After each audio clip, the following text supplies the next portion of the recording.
Halo, sebelumnya Assalamualaikum warahmatullahi wabarakatuh. Kembali lagi ke channel Jiwa Bonek Channel yang menginformasikan berita terkait tentang Persebaya.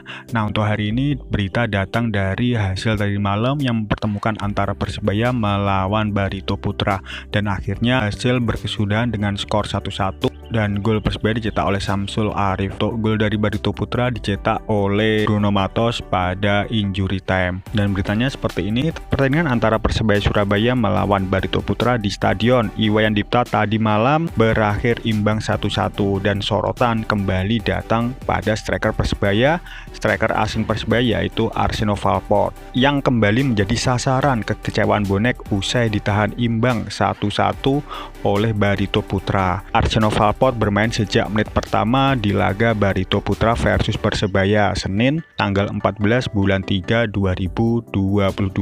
Berbagai dukungan sudah diberikan bonek sebelum laga agar Valport tampil moncer di sisa pertandingan musim ini.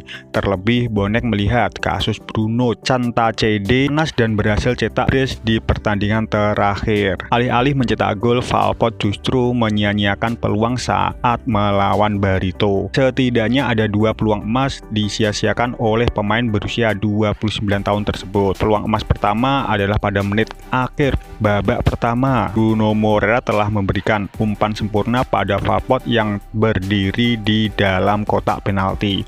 Sayang, tap in yang dilakukan oleh Valport tak sempurna dan mampu diblok pertahanan lawan. Peluang emas kedua hadir di menit-menit babak kedua. Umpan terobosan Marcelo Ferdinand berhasil disambut oleh Valport dari luar dan lari ke dalam kotak penalti. Dibayang-bayangi 2 pemain lawan dan berhadapan dengan kiper M. Riyadi, eksekusi kurang sempurna Valport membuat bola masih mampu dihalau dengan mudah. Nah, setelah 2 peluang emas disia-siakan, Aji Santoso pun langsung mengganti sang pemain dengan Samsul Arif. Hasilnya Samsul Arif mampu mencetak gol walaupun skor akhir imbang 1-1 melawan Barito Putra karena disamakan oleh gol Bruno Matos pada injury time. Nah, reaksi kurang puas pun dikeluarkan para bonek melihat penampilan Valport yang mengecewakan.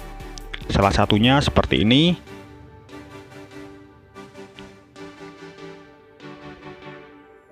Nah, memang benar ya, pemain dia merasa kecewa, wajar.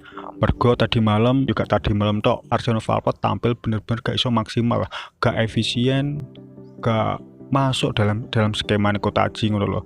Beda jauh pas pada waktu Wilson masih ada, malah tak pikir lebih efisien Wilson lah daripada Arseno Valport iki ngono loh. Bruno nggowo beberapa pemain untuk memarking dia, sedangkan Arsenio ya Allah aku iso gak ada kontribusi lah. Dia cuma melayu-melayu malah golek ruang di sisi sebelah kiri ngono loh. Dan kuwi tak pikir malah gak efisien kanggo Bruno Moreira sing sebenarnya posisinya di sebelah sayap kiri ngono loh.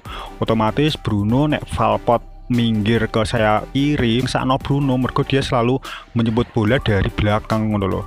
Dan dia terlalu berat lah membuka ruang sing berlapis, sing terlalu mudah lah. Dalam arti mergo lini pertahanan dia gak ada striker sing iso ganggu konsentrasi pemain lawan ngono loh. Makanya setelah Valport ada di series keempat iki, kerjone Bruno Moreira atau Marukawa bener-bener berat ngono loh. Selain dia mencari bola ya, dia selalu menyebut bola dari belakang.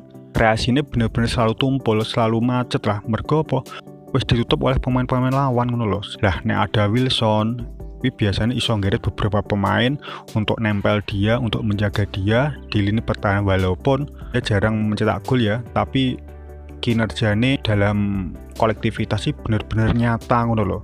Makanya nek ada Wilson malah Marukawa atau Bruno Moreira kita pikir malah bebas berkreasi lah, bebas menciptakan peluang, bebas mengatur ritme pertandingan. Tapi setelah adanya tak pikir bener-bener gak efisien, mergo Edwis seakan-akan gak punya striker sing bener-bener murni di lini pertahanan musuh ngono loh. Mergo balik maneh sobat jenenge si Arseno Valport selalu nyayap di sebelah kiri, dan tak pikir malah ngeribet-ngeribeti Bruno Moreira dalam menempati posisi kuwi ngono loh. Sering ya Edwis tadi malam tembakan jarak jauh, terutama di babak pertama. Mergo apa? Gak enek pergerakan sing bener-bener membahayakan di lini pertahanan musuh ngono loh. Mergo neng lini pertahanan iki wis memang gak ada striker. Arsenal Valpot terlalu sering nyayap, kurang efisien untuk tadi malam menurut. Lah setelah adanya Samsul Arif, di situ ada perubahan, bener-bener nyata lah. Pemain lawan wis mulai konsentrasi pada pergerakannya Samsul Arif di lini pertahanan musuh, dan di situ Marukawa, terus Marcelino, Bruno Muriel lebih bebas berkreasi dan menciptakan banyak peluang dan akhirnya mencetak 1 gol dan mendapat penalti walaupun akhirnya gagal, dan skor akhirnya ning kono 1-1. Sebenarnya gak maksimal, tapi overall sebenarnya pemainnya Persebaya benar-benar bagus, cuma sayang Yokoi mau Aidwi terlalu banyak menyia-nyiakan peluang lah. Tak pikir dengan peringkat 5 lumayan lah. Yang perlu digarisbawahi, Aidwi benar-benar gak punya untuk striker yang benar-benar killer lah selain Samsul Arif loh. Lah penilaianku memang seperti itu. Yo semoga wae untuk musim depan ada perbaikan, terutama ya di lini depannya awake dhewe sing bener-bener gak iso diandalna lah untuk musim ini. Saliyane Samsul Arif. Apapun yang terbaik wae kanggo Persebaya untuk kedepannya, dan salam satu nyali Wani. Sebelumnya assalamualaikum warahmatullahi wabarakatuh.